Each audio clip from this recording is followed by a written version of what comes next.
I knew we were in deep trouble the moment I walked into the server room Monday morning and heard nothing but silence. No hum of cooling fans, no familiar electronic chatter that had been my soundtrack for 12 years. That room was my command center, keeping payroll running for 18,000 construction workers across 6 states. No me, no paychecks. And when construction crews don't get paid, they don't file complaints. They walk off the job. I'm Jack Morrison, 49, Senior Database Administrator since this company was half its current size. Ex-Navy IT specialist who's been running the back end for everyone from San Diego Foundation crews to Seattle steel workers. It's not glamorous work, but it's honest and I'm damn good at it. Construction payroll isn't like pushing paper in some office. These workers pour concrete in 115-degree heat, climb 30 stories in gale winds, and rebuild after earthquakes. They deserve every penny on time, and my system makes sure they get it. My setup isn't some fancy cloud platform. It's a beast: legacy SQL, custom scripts, and 12 years of surgical modifications. I know every quirk, every workaround. When California's prevailing wage laws changed overnight, I rewrote the engine in 3 days. When OSHA updated compliance reporting, I built a new module at 2 a.m. over Bourbon and BB King. Try calculating overtime for a crew that starts in California, moves to Nevada midweek, and finishes in Texas. Each state has different tax codes, union rules, hazard pay rates, and federal requirements, but corporate only sees an outdated system and me as the bottleneck holding back progress. Enter Bryce Martinez, 28-year-old VP of Operations and the chairman's nephew.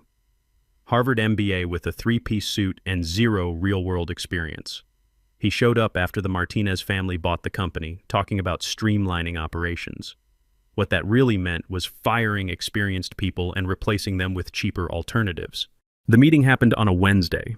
Bryce called me into his marble and glass office with Simon Rodriguez from HR. Simon's loyal to the company, not the people. "We're restructuring," Bryce said, barely looking up from his tablet, "moving to a more agile, cost-effective model." "What does that mean for payroll?" I asked, though I already had a sinking feeling. He flashed that practiced smile they teach in business school. Meet Oliver Stevens. Just finished his Stanford MBA. Built a revolutionary payroll solution. Of course. Another fresh MBA with bright ideas. Oliver Stevens walked in like he owned the place. Designer suit, tablet in hand. That same arrogant confidence that screams, "I know better than everyone who came before me." "I've reviewed your processes," Oliver said. "Very thorough, but very manual. We can do better." "Better how?" I asked, dreading the answer. He tapped his screen proudly. "I built a complete payroll solution in Excel. Cloud-based, intuitive, handles everything your old SQL databases do." I stared at him. Excel. For 18,000 construction workers. "Not just any spreadsheet," Oliver said defensively. "Advanced pivot tables, macros, conditional formatting. It's basically a database, but user-friendly." User-friendly. That's what they always say when they want to replace something that actually works with something that looks prettier. I've been around long enough to know that user-friendly usually means it works great until it doesn't. Then you're screwed because nobody understands what's happening under the hood. "Is this serious?" I asked Bryce, hoping to see some sign he understood how insane this was. "It's innovation, Jack," Bryce said, leaning back in his designer chair. "Oliver's model can reduce processing time by 65% and cut overhead significantly." Cut overhead. What they meant was they could fire me and pay Oliver a fraction of my salary. I'd seen this movie before at other companies. Young MBA comes in, promises the world with some half-baked solution. Older employee gets shown the door. 6 months later, they're begging the old hand to come back and fix the mess. "The payroll run is Friday," I said, keeping my voice level. "Today is Wednesday. If you're switching systems, you need to understand what you're dealing with." I started counting off on my fingers. "We have prevailing wage calculations for government contracts. Union differentials that change based on project type and consecutive work days. Equipment rental tracking cross-referenced with GPS data. OSHA compliance reporting. Multi-state tax withholdings where a guy can start the week in California and finish it in Arizona." Oliver was nodding along, but I could see his eyes glazing over. He thought he understood because he'd read about payroll in some textbook. "I've accounted for all of that," Oliver interrupted. "My model includes lookup tables for all state regulations and automated tax calculations. Lookup tables.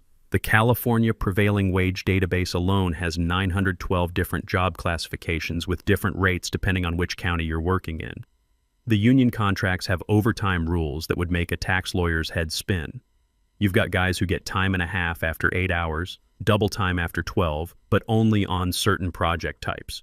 Then there's hazard pay that kicks in if they're working within 600 feet of explosive storage, with rates that change based on materials and proximity. Oliver, I said, trying to keep the condescension out of my voice, have you ever calculated prevailing wages for a federal highway project? I've studied the regulations, he said.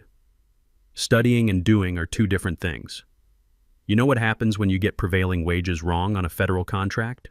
The Department of Labor comes in and audits everything. They can fine us for every hour that was calculated incorrectly going back 3 years. Bryce waved his hand dismissively. We'll have compliance reviews. Oliver's model includes error checking. Error checking in Excel, like conditional formatting, was going to catch it when some crew foreman in Sacramento enters his time wrong and Oliver's lookup formula returns the wrong wage rate for 50 guys working a government job. We'll need you to provide Oliver with all necessary passwords and documentation for a smooth transition, Simon finally spoke up. Documentation. I almost laughed. Most of the critical processes are in custom scripts I wrote over 12 years. The real knowledge isn't documented anywhere, it's in my head. That's the thing about systems that actually work in the real world. They're not built from textbooks. They're built by people who've been doing the job long enough to know where all the problems hide.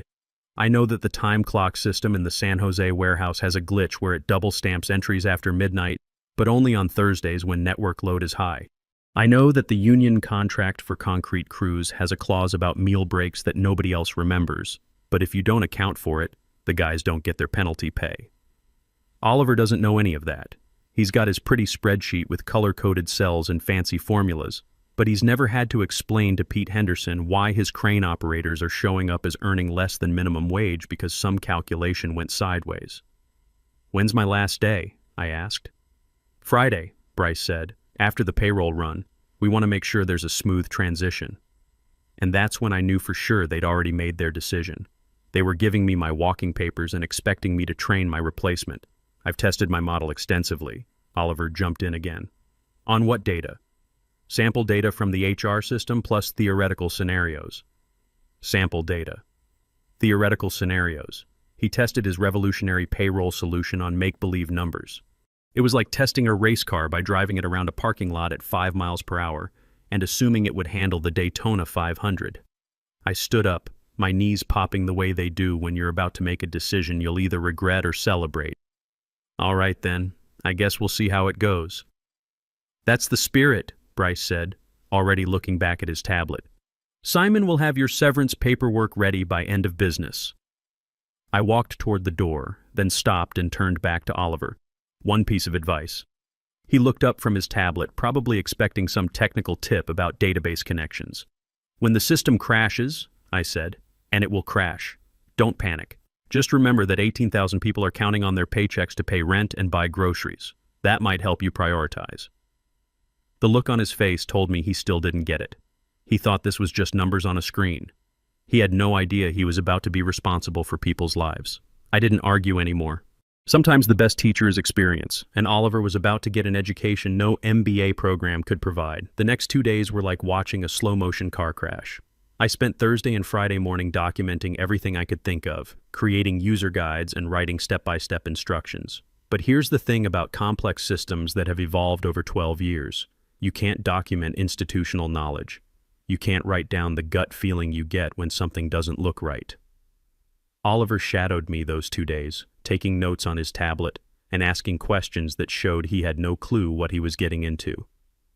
Why do you manually verify the California wage classifications? He asked Thursday morning. Because the state database has been corrupted since 2019, I explained. It shows the right wage rates, but about 4% of the job classifications return wrong county codes. If you don't catch it, guys working in San Francisco get paid San Diego rates, which is about $6 an hour difference. Can't we just fix the database? It's a state system. We don't control it, we just work around it.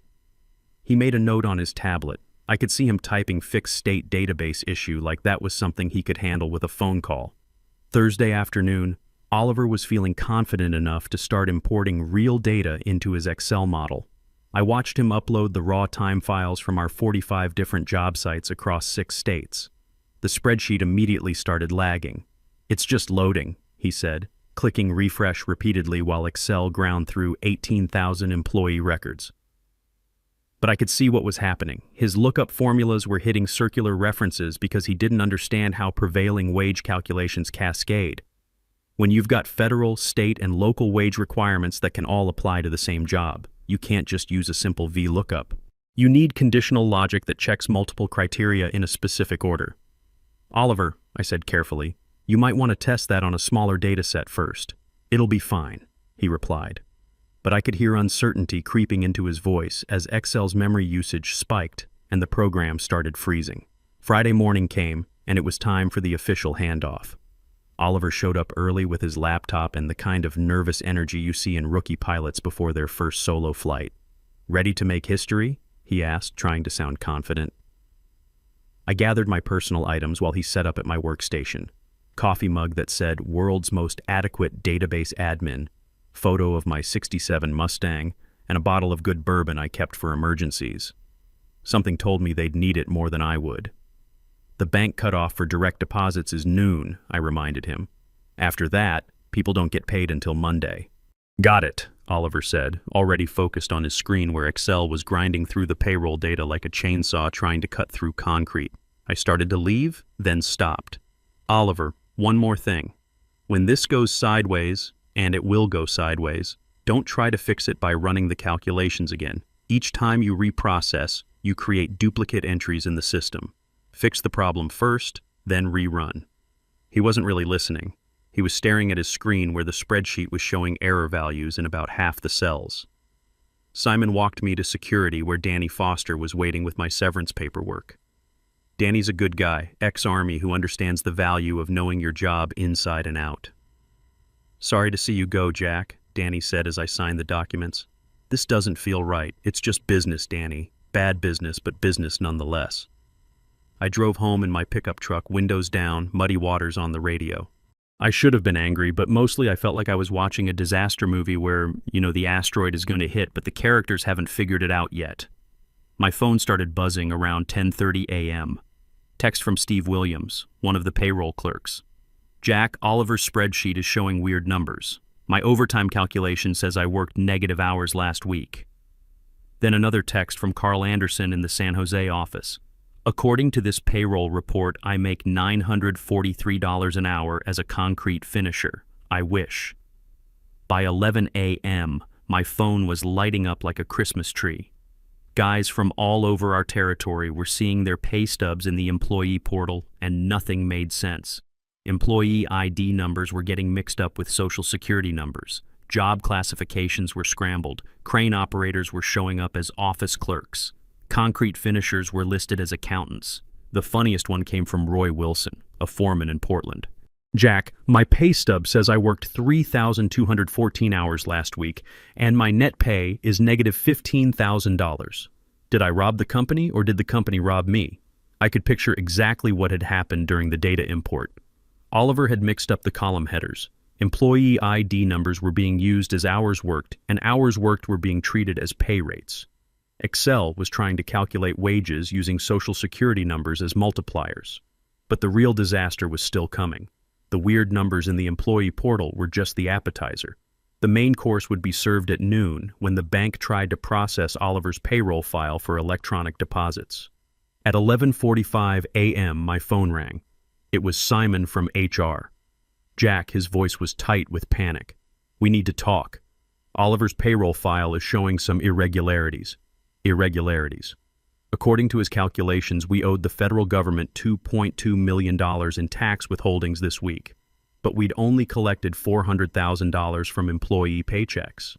I pulled into my driveway and sat in the truck listening to Simon explain how Oliver's Excel model had managed to create what was essentially a mathematical black hole. "Also," Simon continued, "the bank is questioning why we're trying to direct deposit $52,000 to one concrete mixer in Eugene, while simultaneously deducting $27,000 from a crane operator's pay for something called equipment rental recovery fees. Has anyone told Bryce yet?" He's in meetings all day. Oliver said he could fix it. Famous last words. I'd heard them before from every overconfident rookie who thought they could patch a sinking ship with duct tape and wishful thinking. Simon, I said, you might want to cancel those meetings. By 2 p.m., Frontier Construction wasn't a construction company anymore. It was a disaster zone. The bank had rejected Oliver's payroll file so hard it probably left scorch marks on their servers. According to their automated response, we were attempting to transfer invalid amounts to invalid accounts using invalid routing protocols. The employee portal had crashed under the weight of 18,000 workers trying to figure out why their pay stubs looked like they'd been written by a drunk accountant having a nervous breakdown. Some guys were owed hundreds of thousands of dollars. Others apparently owed the company money for the privilege of working there. But the real fireworks started when the union got involved. Pete Henderson has been representing construction workers for 28 years. He's built like a linebacker, talks like a drill sergeant, and has zero patience for corporate nonsense. When his guys don't get paid, Pete doesn't send strongly worded emails. He shuts things down. By 3 p.m., Pete was standing on the back of a pickup truck outside our main office with a megaphone, and trucks were lining up behind him. Frontier Construction thinks they can play games with working people's paychecks. His voice boomed across the parking lot. If they can't figure out how to pay us, maybe we should help them figure out what happens when nobody works. The walkout started like a wave. Sacramento sites shut down first, then Eugene, then the bridge project outside Seattle.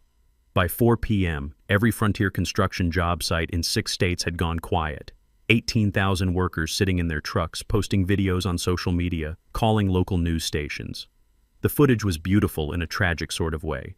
Aerial shots of idle construction sites, interviews with workers holding pay stubs that made no mathematical sense, union reps explaining to reporters how a company that builds half the infrastructure on the West Coast couldn't figure out basic payroll. My phone kept buzzing with updates from Danny and the other guys still inside the building. Oliver's locked himself in the conference room, Danny texted. He's been trying to fix his spreadsheet for 4 hours, but every time he changes something, it breaks something else. Another text. Bryce has been screaming at IT support all afternoon. Apparently, Oliver deleted the original data when he tried to reload the file. That made me chuckle. Of course he did.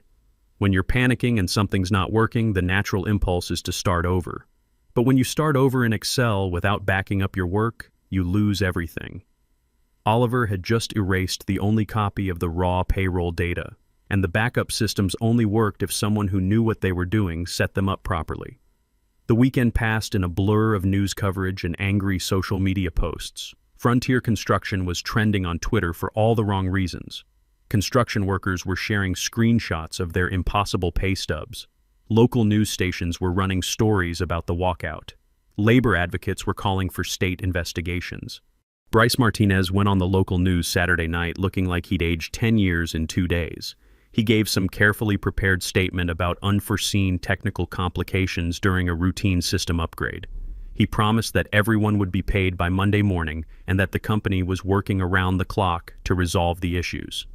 What he didn't mention was that Oliver's Excel disaster had created problems that couldn't be fixed over a weekend. The payroll data was corrupted. The bank had frozen our operating accounts. The state labor boards in 6 states were opening investigations, and 18,000 workers were still sitting in their trucks, refusing to work until they saw actual money in their accounts. Monday morning, I was sitting on my porch drinking coffee and reading news articles about our payroll crisis when my phone rang. Bryce Martinez. Jack. His voice sounded like he'd been gargling gravel. Morning, Bryce. Saw you on the news Saturday night. Nice interview. I especially liked the part where you said the problems were caused by unforeseen technical complications. Cut the sarcasm. The state labor board is opening investigations in 6 states. The union is talking about a class action lawsuit. The bank froze our operating accounts because Oliver's payroll file made their fraud detection system think we'd been hacked. Sounds like quite a situation. I need you to come back. Consulting basis. Name your price.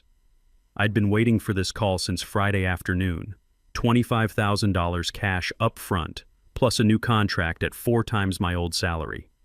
Done. I'm not finished. I want a public apology from you and Oliver posted on the company website, admitting that the payroll problems were caused by premature implementation of an inadequate system. Long silence. Fine. And one more thing. I report directly to the CEO now, not to operations. I'm done dealing with people who think Excel is enterprise software. Whatever you need, Jack, just fix this. I have one final condition, I said.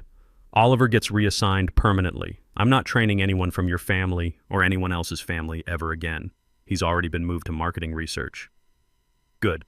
I'll be there in an hour. I drove back to the office Monday afternoon. The parking lot still had union guys camped out, but they waved when they saw my truck. Pete Henderson walked over as I was getting out. Jack, tell me you're here to save our butts. Working on it, Pete. You guys should see some action by Wednesday morning. What about back pay for the time we've been sitting here? Every penny with overtime for the guys who were scheduled to work. Pete nodded and stepped back. All right, everyone. Jack's here. Let's give him some space to work. I walked into the building like I owned it, because for the next few days, I basically did. The server room felt like coming home after a long deployment. I fired up my workstation and started digging through the wreckage Oliver had left behind. It was worse than I'd expected. He hadn't just corrupted the payroll data, he'd managed to lock the database tables, create circular references in the tax calculation modules, and somehow convince the system that we employed 943,000 people named Error. Danny stopped by the server room around 5 p.m. with a sandwich and coffee. Thought you might need this, he said. How bad is it? Bad, but fixable. I'll need about 20 hours of solid work. Danny nodded. I'll make sure nobody bothers you. There's a cot and pillow in the break room if you need to crash for a few hours. The next 20 hours were a blur of SQL queries, custom scripts, and careful data reconstruction. The good news was that I'd set up redundant backup systems years ago, systems that Oliver didn't even know existed. The transaction logs were all there, buried in archived files that required specific credentials to access. I rebuilt everything from scratch. Employee records, time entries, wage calculations, tax withholdings. I cross-referenced everything against the physical time cards that our site supervisors still filled out as backup. It was tedious work, but it was the only way to ensure accuracy. By Tuesday evening, I had a clean payroll file ready.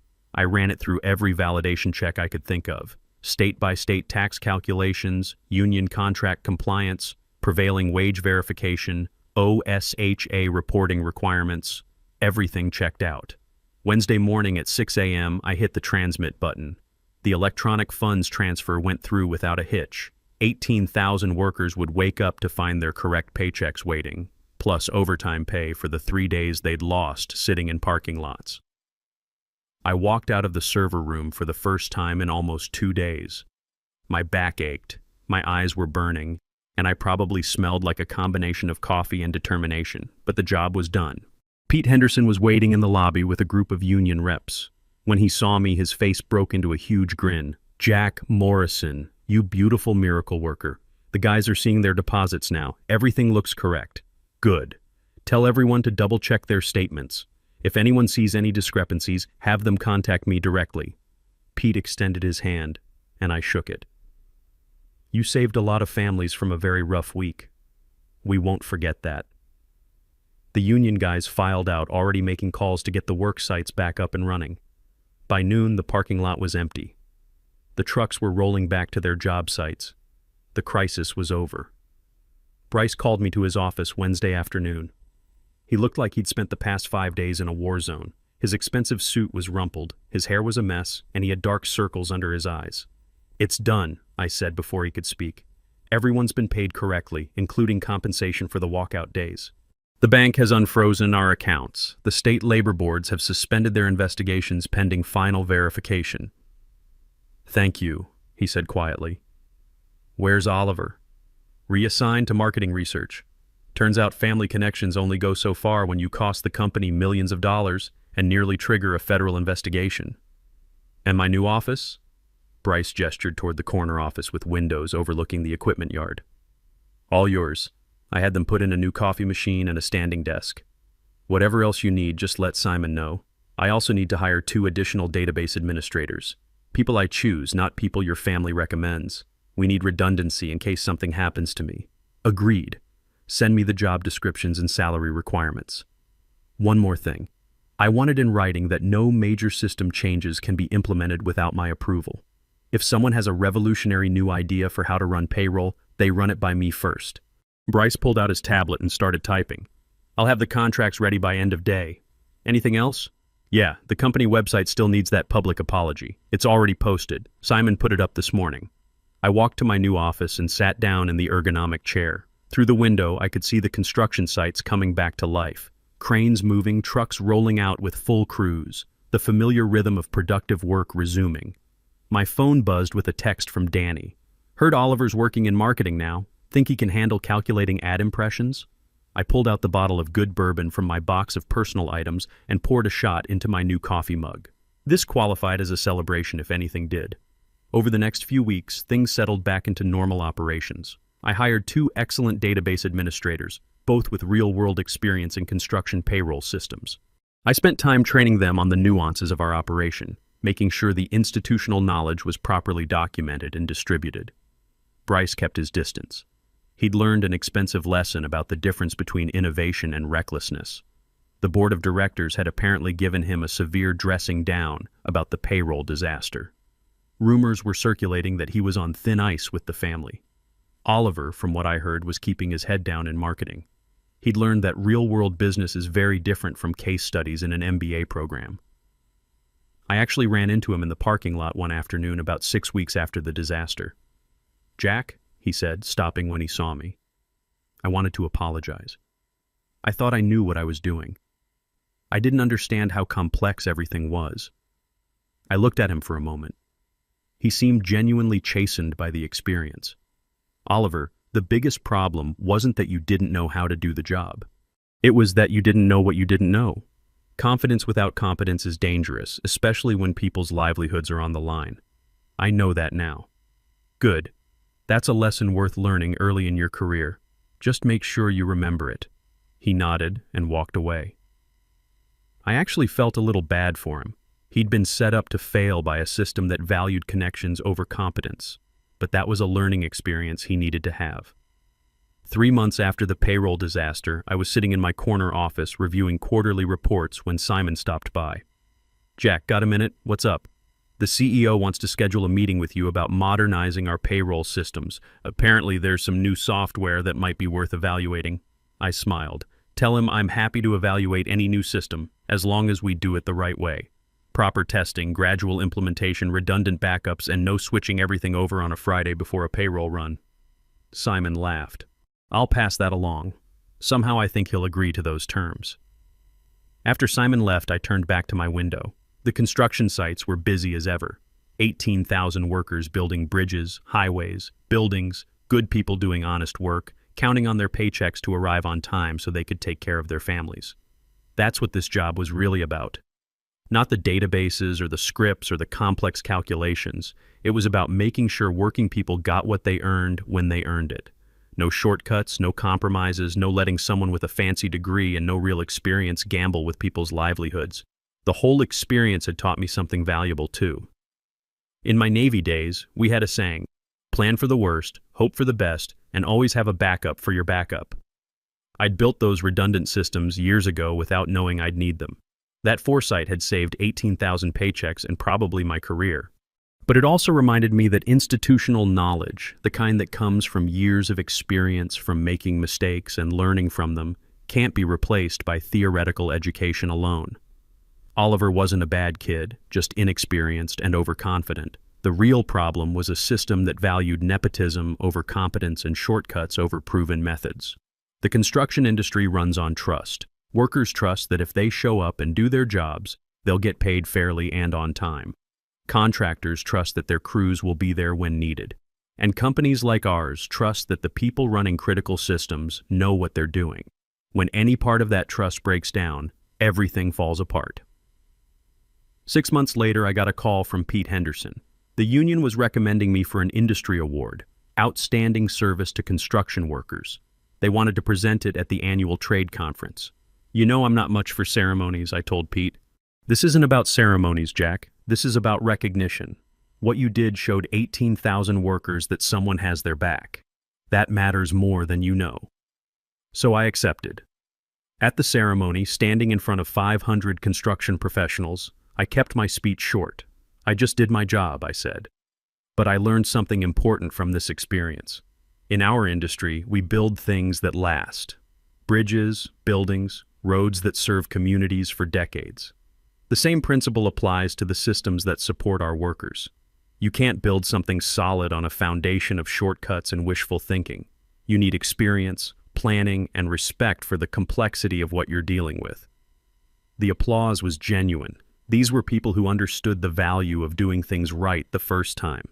I opened my desk drawer and pulled out the bottle of good bourbon, poured myself one more shot into my coffee mug, and raised it toward the window where the late afternoon sun was setting over our busy construction sites. Here's to keeping the beast running, to doing the job right, and to making sure working people get what they've earned. Sometimes the best revenge is simply being indispensable. And sometimes, just sometimes, competence wins over connections. In a world that worships the latest trends and quick fixes, there's still something to be said for the guy who knows how to keep the lights on when everyone else is standing in the dark. Experience isn't just knowledge. It's wisdom earned through every crisis survived and every problem solved. That's worth drinking to.